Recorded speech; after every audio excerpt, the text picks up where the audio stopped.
पुढे आपल्यासाठी अधिक वेळ न घेता ज्या मान्यवरांचे विचार ऐकण्यासाठी आपण सर्वजण एकत्र आलेलो आहोत त्या आपल्या लोकप्रिय नेते आणि महाराष्ट्राचे माननीय मुख्यमंत्री महोदयांना मी विनम्रपणे विनंती करते की त्यांनी आपले मनोगत आपल्या समोर सगळ्यांच्या मांडावे.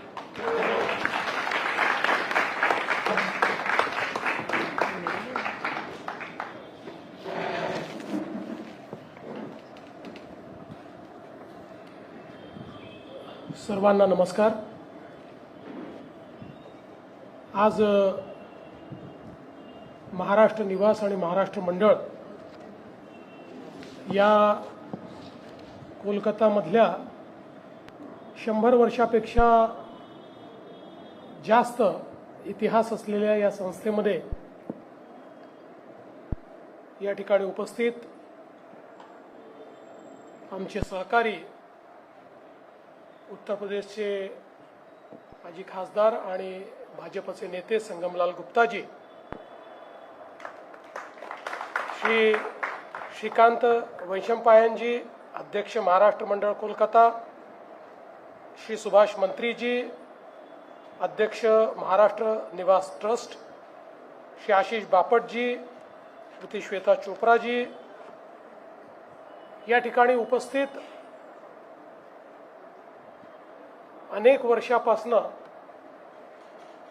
कोलकातामध्ये राहूनही आपलं मराठी पण जपणारे असे सगळे माझ्या भगिनी आणि बंधूंनो, मला अतिशय मनापासून आनंद आहे की महाराष्ट्र मंडळामध्ये आपल्या सर्व मराठी बंधू भगिनींशी संवाद साधण्याची संधी आज मला मिळाली. आणि म्हणून सर्वात पहिल्यांदा आपण ही संधी दिल्याबद्दल मी आपल्या सर्वांचे मनापासून आभार मानतो.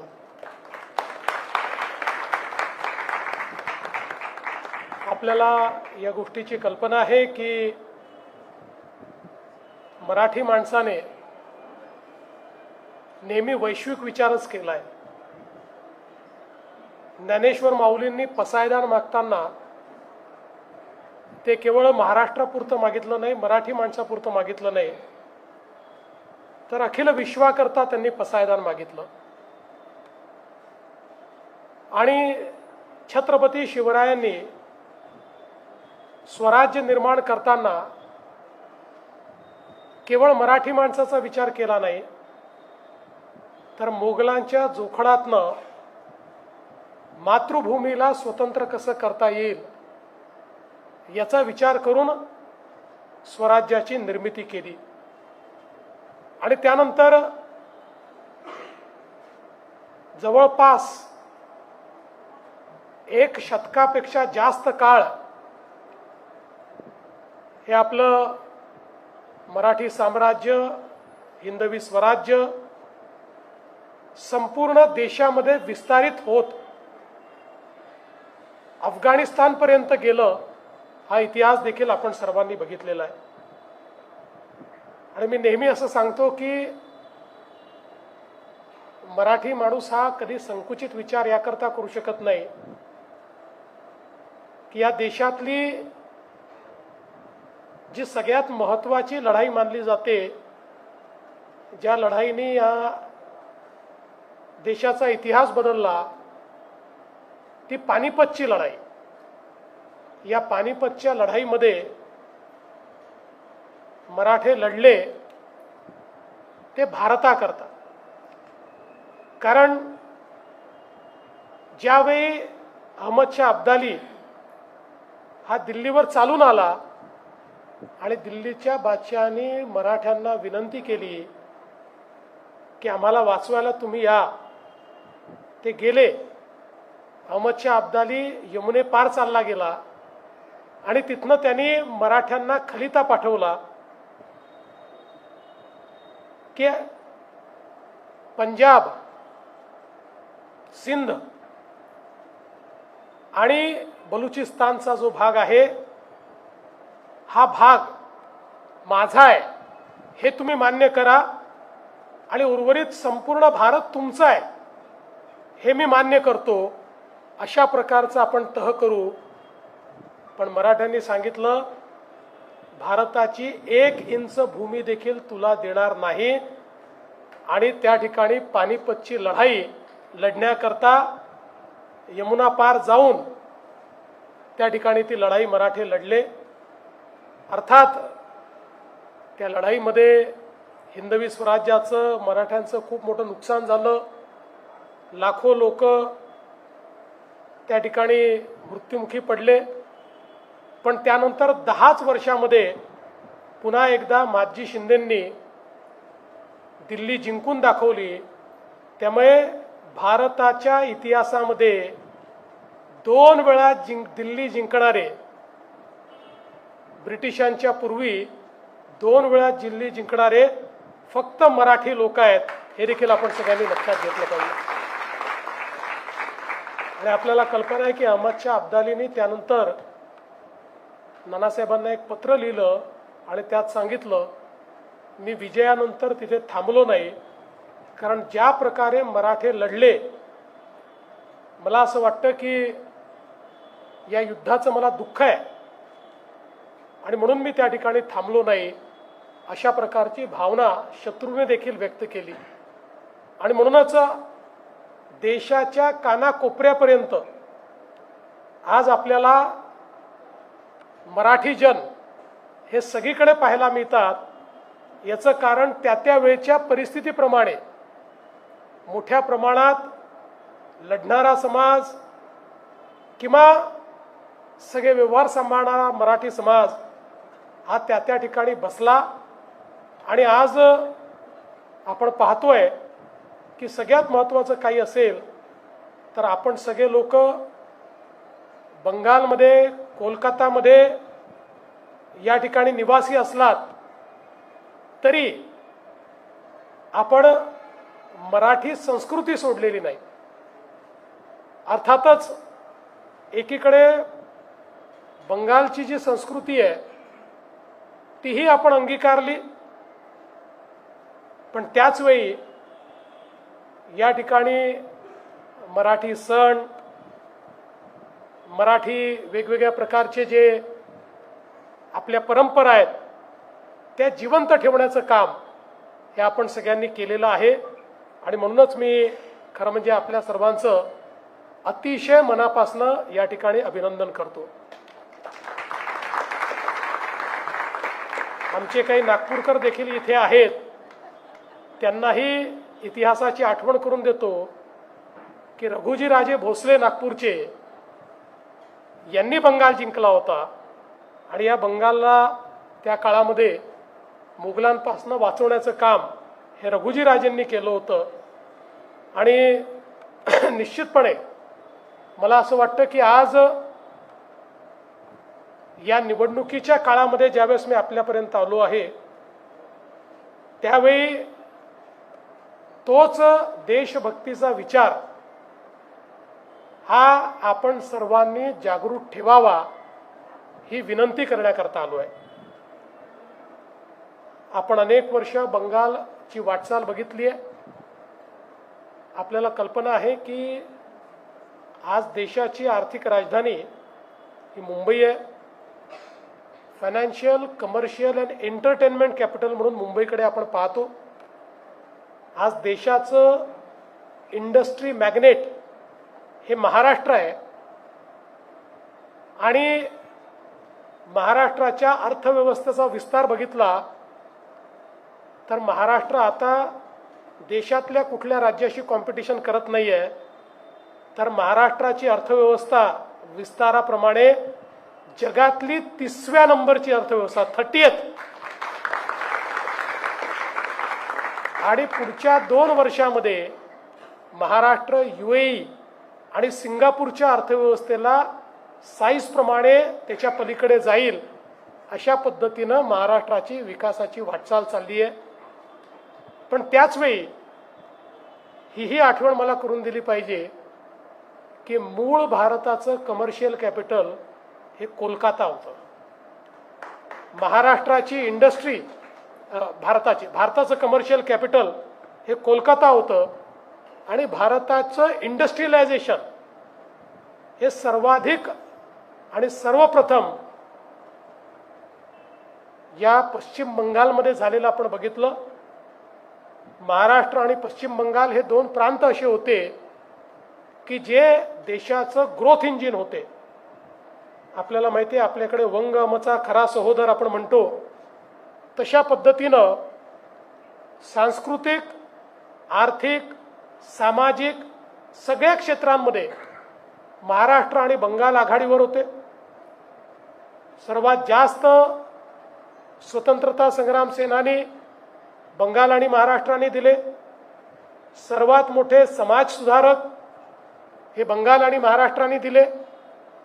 त्यामुळे एक प्रकारे अतिशय विकसित अशा प्रकारची संस्कृती घेऊन एकत्रितपणे ही दोन्ही राज्य पुढे गेली. पण दुर्दैवाने सुरुवातीच्या काळामध्ये मार्क्सिस्ट राजवटीमध्ये आणि त्यानंतर ममता दिदीच्या राजवटीमध्ये कोलकात्याचा आणि बंगालचा पूर्ण ऱ्हास झालेला आपण बघितला. आपण बघा, देशातली पहिली मेट्रो कोलकात्यामध्ये आली, पहिली ट्राम मुंबईसोबत कोलकात्यामध्ये आली. पण त्यानंतर हळूहळू कोलकात्याची हालत अशी झाली की आज पश्चिम बंगालमधनं 6,895 इंडस्ट्रीज पश्चिम बंगाल सोडून गेल्या आहेत. आता याच्यामध्ये ही दुःखाची गोष्ट आहे की पश्चिम बंगालमधनं गेले आहेत. त्याचं दुःख मी करू की त्यातल्या सगळ्यात जास्त इंडस्ट्रीज या महाराष्ट्रात आल्या, याचा आनंद मी करू, अशा प्रकारचा प्रश्न आज माझ्यासमोर आहे. पण मला असं वाटतं की ही अतिशय गंभीर गोष्ट आहे. आपण जर बघितलं तर जवळपास 125 लिस्टेड कंपनीज त्यांनी पश्चिम बंगाल सोडला. they don't want to mention their address as Kolkata, as West Bengal. अशा प्रकारची अवस्था या ठिकाणी झाली. आणि ज्या राज्यामध्ये 65% पॉप्युलेशन ही 35 वर्षाच्या आतली आहे, तिथे जर इतक्या मोठ्या प्रमाणात व्यापार आणि उद्योगाचं पलायन झालं तर या राज्याची अवस्था काय होईल याचा विचार आपल्याला करावा लागेल. एकीकडे आपण पाहतोय की पश्चिम बंगाल ममता दिदींच्या नेतृत्वामध्ये पूर्णपणे कर्जबाजारी होतोय. आपण बघा, कर्ज घेणं काही चुकीचं नाहीये. विकसनशील अर्थव्यवस्थेला कर्ज घ्यावं लागतं, कर्जातनं विकास करावा लागतो. पण रिझर्व्ह बँक ऑफ इंडियाने एक नियम केला आहे की त्या राज्याच्या GDPच्या 25% पेक्षा जास्त जर त्या राज्यावर कर्ज गेलं तर ते राज्य कर्जबाजारीपणाकडे जातं.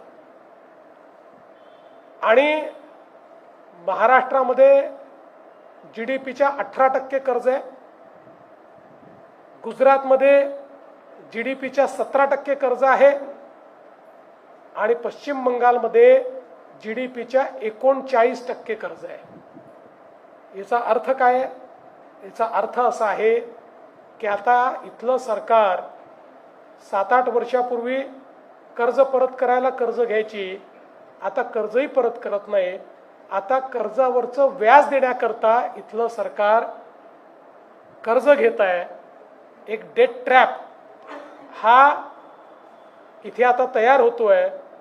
आणि कुठेतरी आपण जर बघितलं तर एक प्रकारे अशा पद्धतीनं एक भयानक कारभार आपल्याला पाहायला मिळतो. महाराष्ट्रामध्ये सरकारी कर्मचाऱ्यांना 7वा आयोग झाला, आता 8व्या आयोगाची तयारी केली. देशाने 8व्या वेतन आयोगाची तयारी केली. बंगालमध्ये काही लोक 5व्या वेतन आयोगावर आहेत, काही 6व्यावर आहेत. त्याच्या पलीकडे अजून बंगाल गेलेला नाही. त्यामुळे एकूणच ज्या प्रकारचं या ठिकाणी गव्हर्नन्स मॉडेल पाहायला मिळत आहे ते गव्हर्नन्स मॉडेल हे विकासाचं मॉडेल नाही आहे. देशामधल्या मोठ्या राज्यांमध्ये सर्वात कमी कॅपिटल एक्सपेंडिचर असलेलं राज्य हे बंगाल आहे. या ठिकाणी रेव्हेन्यू ग्रोथ जर आपण बघितला तर तो देखील कमी होतोय. याचं कारण जो रेव्हेन्यू सरकारच्या तिजोरीत यायला पाहिजे तो सरकारी नेत्यांच्या तिजोरीत चाललेला आहे.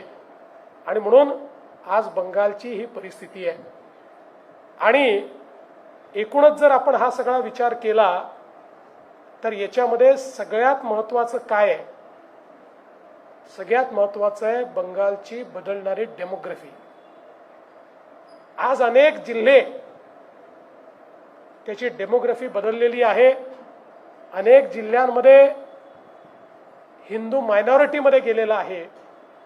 आणि हे जे मॉडेल आहे, आम्ही विकास करणार नाही, लोकांच्या आशा आकांक्षा अपेक्षा पूर्ण करणार नाही, आम्ही डेमोग्राफी बदलली की लोकांमध्ये भय तयार करून आम्हाला जन्मभर राज्य करता येईल, अशा प्रकारचा जो काही विचार या ठिकाणी पाहायला मिळतोय हा देशविघातक विचार आहे. आज ज्यावेळी आम्ही या घुसखोरांना मुंबईतनं बाहेर काढून पुन्हा बांगलादेशमध्ये पाठवतो त्यावेळी हे आले कसे याचा ज्यावेळेस आम्ही तपास करतो तर बरोबर बंगालमध्ये येतात. बंगालमध्ये TMCच्या कुठल्या तरी नेत्याला पकडतात, काही थातूरमातूर कागदपत्र तयार करतात आणि ती कागदपत्र घेऊन मुंबईमध्ये, दिल्लीमध्ये, मोठ्या शहरांमध्ये जाऊन आणि त्या ठिकाणी बेमालूमपणे त्या ठिकाणी मिसळून जातात. आणि मग यांना देशाबद्दल प्रेम नाही, समाजाबद्दल प्रेम नाही, कुठल्याच प्रकारचं प्रेम नसल्यामुळे आपल्या सर्वायवल करता जेवढ्या इल्लीगल ॲक्टिव्हिटीज करता येतील किंवा जेवढ्या इल्लीगल ॲक्टिव्हिटीजला मदत करता येईल ते ही सगळी मंडळी करतात. म्हणजे एक प्रकारे देशाच्या सुरक्षेला कुठेतरी त्या ठिकाणी अडचणीत आणण्याचं काम हे आपल्याला इथे होताना दिसतंय. आणि म्हणून आज बंगालच्या निवडणुकीकडे बघत असताना केवळ एखाद्या राज्याची निवडणूक म्हणून बघता येणार नाही. बंगाल सुरक्षित राहिला तर देश सुरक्षित राहील. बंगालमध्ये घुसखोरी कमी झाली तर देशातली घुसखोरी कमी होईल. आणि म्हणून बंगालची ही निवडणूक त्याही दृष्टीनं अत्यंत महत्त्वाची आहे. आणि विशेषतः आपल्याला मी या निमित्ताने सांगू इच्छितो की बंगालमध्ये आजही क्षमता किती आहे तर 5 वर्षाचा गुड गव्हर्नन्स मिळाला, 5 वर्षाचा, तरी देखील बंगाल हे देशातल्या पहिल्या 5 राज्यांमध्ये येऊ शकतं. ही क्षमता बंगालची आहे. पण त्याकरता गुड गव्हर्नन्स आणावा लागेल. आणि आपल्याला माहिती आहे देशामध्ये गुड गव्हर्नन्स हे मॉडेल आपले पंतप्रधान नरेंद्र मोदीजींनी तयार केलंय. आज आपण पाहू शकतो अतिशय मागास असलेलं आसामसारखं, त्रिपुरासारखं, बिहारसारखं राज्य आज ज्या वेगानं पुढे जात आहे. आसाम तर आता एक प्रकारे देशाच्या ग्रोथ इंजिनमध्ये आलेला आहे. देशाची सेमीकंडक्टरची भूक आता आसाम पूर्ण करताय.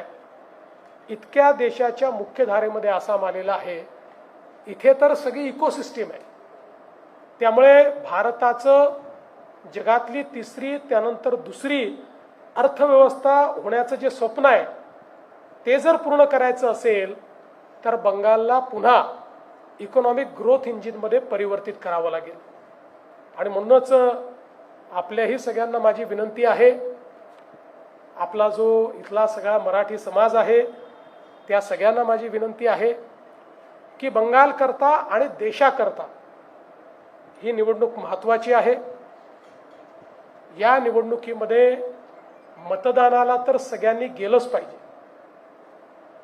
आणि अर्थातच गेल्यानंतर परिवर्तनाकरताच मतदान केलं पाहिजे. हे मतदान देशहिताचं मतदान असणार आहे.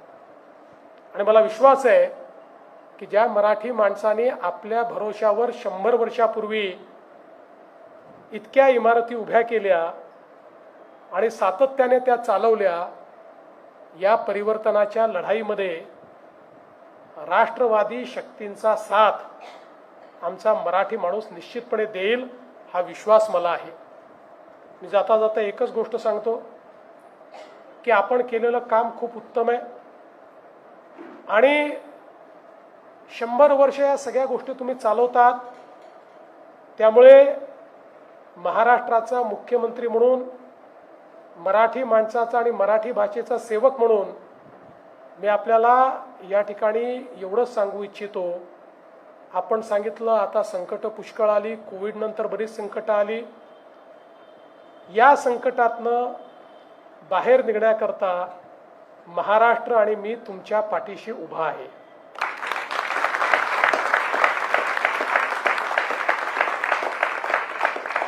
निवडणूक सुरू असल्यामुळे मी फार बोलणार नाही, पण आपल्याला सांगतो की लंडनमधलं जे स्वातंत्र्यवीर सावरकरांसहित सगळ्या मराठी माणसांनी आणि बंगाली क्रांतिकारकांनी ज्या ठिकाणी विचरण केलं, ती इमारत तिथल्या मराठी लोकांच्या विनंतीवर आता महाराष्ट्राने विकत घेतलेली आहे. जगभरामध्ये जिथे जिथे मराठी माणूस आहे त्या त्या ठिकाणच्या मराठी मंडळांना जमेल ती मदत हे आम्ही करत असतो. आणि यासोबत आपली मराठी भाषा, खरं म्हणजे मराठी आणि बॉंगला ही दोन्ही भाषा एकत्रच अभिजात भाषेचा दर्जा दोघांनाही मिळाला.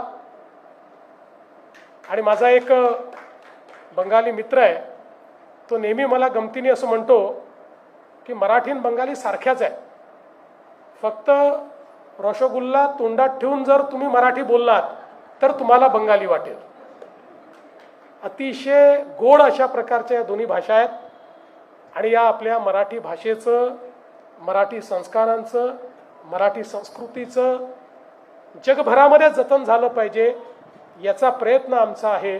आणि म्हणून मी आपल्यालाही या ठिकाणी निश्चितपणे आश्वस्त करतो की या सगळ्या आपल्या प्रवासामध्ये आपल्याला कुठे जर महाराष्ट्राची, आमची कोणाचीही मदत लागली तर आम्ही आपले आहोत हे समजून आपण आम्हाला आवाज द्या, आम्ही आपल्या पाठीशी उभं राहू.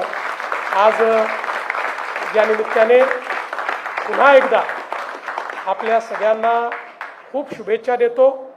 आपल्याला भेटून प्रचंड आनंद मला झालेला आहे आणि म्हणून त्या आनंदातच आता मी मुंबईला परत जातो. धन्यवाद. जय हिंद, जय महाराष्ट्र, जय बंगाल, जय भारत.